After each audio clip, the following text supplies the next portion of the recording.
안녕하세요, 겐델입니다. 이번 영상에서는 자가를 소유해야 하는 이유에 대해서 다뤄보려고 합니다. 일단 저의 얘기를 먼저 할게요.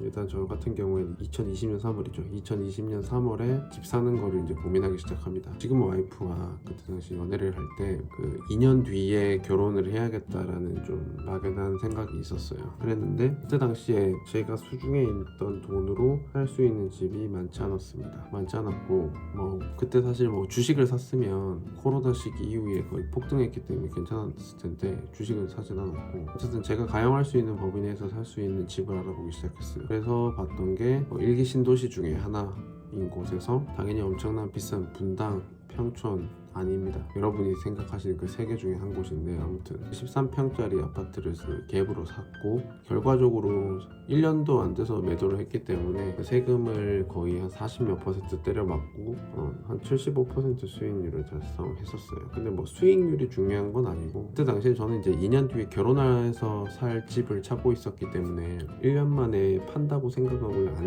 했었는데 2021년 한 5월 정도에 그 부동산 정책이 바뀌면서 그때는 이제 계속 오르고 있었을 때라서 일종의 저도 이제 마음이 급해진 거죠. 추격 매수라고 해야 되나? 추격 매수를 한 거죠. 추격 매수를 했는데 23평 아파트로 이제 구매를 했습니다. 그 기존에 갖고 있던 아파트를 75% 수익을 보고 팔았고, 그걸 팔면서 같은 지역에 있는 23평 아파트를 매수를 했고, 전세를 줄이고 했다가 주택담보 보금자리론을 받고 지금 이 집입니다.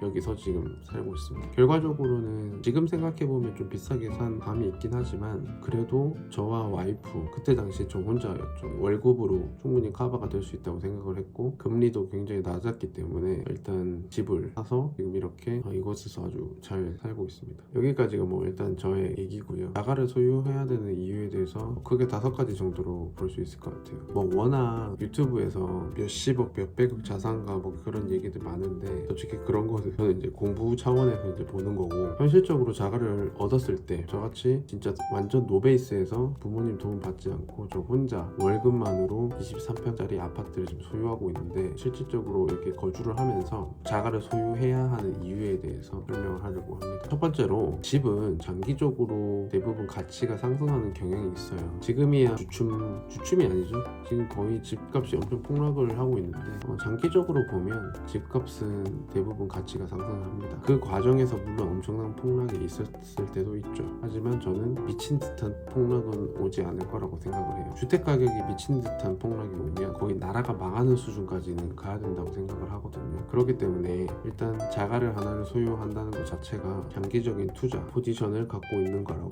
보시면 될 것 같습니다. 물론 그 사이에 그 집값이 된 게 많이 오르고 하면 투자 수익이 그만큼 늘어나겠죠. 두 번째는 내 공간, 그 다음에 우리 가족의 공간을 자유롭게 꾸밀 수가 있습니다. 월세나 전세, 이 공간을 내 마음대로 사실 꾸미기에 그 한계가 있죠. 일단 내 집이니까 못을 박든지 망치로 벽을 때려 부수든지, 그러면 내 마음이 내가 선호하는 인테리어나 가구, 그림, 가전, 그런 것들 내 마음대로 배치할 수 있습니다. 그거에 대해서 오는 굉장히 내 선호가 반영된 공간에서 산다는 것 자체가 굉장히 나의 삶의 질을 높여준다. 세 번째는 주택을 소유하면 자산화가 가능하죠. 이 자산화가 가능하다는 말은 이 주택을 담보로 대출을 받을 수 있다는, 그 대출을 받을 수 있다는 거는 그만큼 내가 가용할 수 있는 금융적인 자유도가 높아진다라고 보시면 돼요. 물론 집을 살 때 주택담보대출을 받지만 나중에 집값이 상승을 하거나 그럴 때는 내가 그 레버리지 할 수 있는 금액이 그만큼 많아지잖아요. 네 번째는 이게 가장 큽니다. 사실 안정적인 주거 환경을 마련해 준다는 거죠. 보통 우리나라의 경우에는 전세나 월세 혹은 자가, 이렇게 세 가지로 주거 형태가 이렇게 세 가지인데, 특히 전세 같은 경우에는 2년마다 한 번씩 이사를 가야 되거나, 그리고 2년마다 한 번씩 전세금을 엄청나게 올려줘야 되거나, 그런 이슈들이 항상 존재를 하죠. 월세는 좀 덜 하겠지만. 근데 어쨌든 내 집에서 산다는 거는 그런 계약 갱신이나 갑작스러운 이슈 때문에 주거를 갑자기 이동한다든지 불안감 속에서 살 필요는 없다는 거죠. 내가 착실하게 돈을 벌어서 대출 원리금만 잘 갚는다면 이 집에서 발생하는 큰 리스크는 크게 없습니다. 이 주거가 안정되면 나의 어떤 삶 자체가 전체적으로 좀 안정적으로 간다. 저도 무주택자였을 때는 이 주거의 안정성이라는 개념을 잘 몰랐어요. 부모님 집에서 사니까 안정성이라는 거, 내 집에서 사는 안정성이라는 거에 대한 느낌이 크게 와닿진 않았거든요. 근데 내 집에서 산다는 거는 무주택 포지션에서는 절대 느낄 수 없는 그런 주거의 안정성이 있습니다. 제가 늘 갖고 있는 생각이지만 집값을 떠나서 내가 가용할 수 있는 범위에서 무주택 포지션에서 1주택 포지션으로 가는 거는 저는 언제나 오케이라고 생각해요. 영끌하면 물론 위험하지만 내가 가용할 수 있는 범위 내에서 1주택자가 된다는 것은 정말 표현할 수 없을 정도의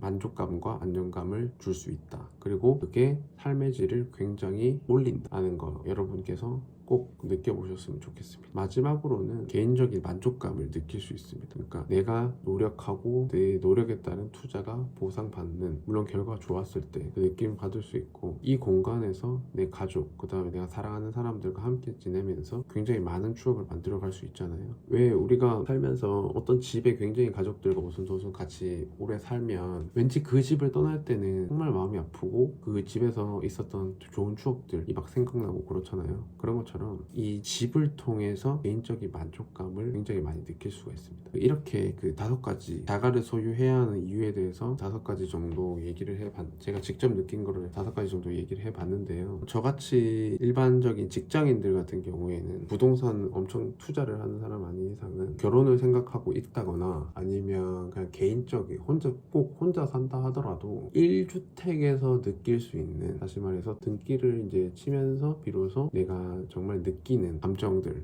여러 가지 어떤 만족감이라든지 그런 감정들을 여러분께서도 꼭 느껴보셨으면 좋겠습니다. 이상 겐데리였습니다. 긴 영상 봐주셔서 감사드립니다.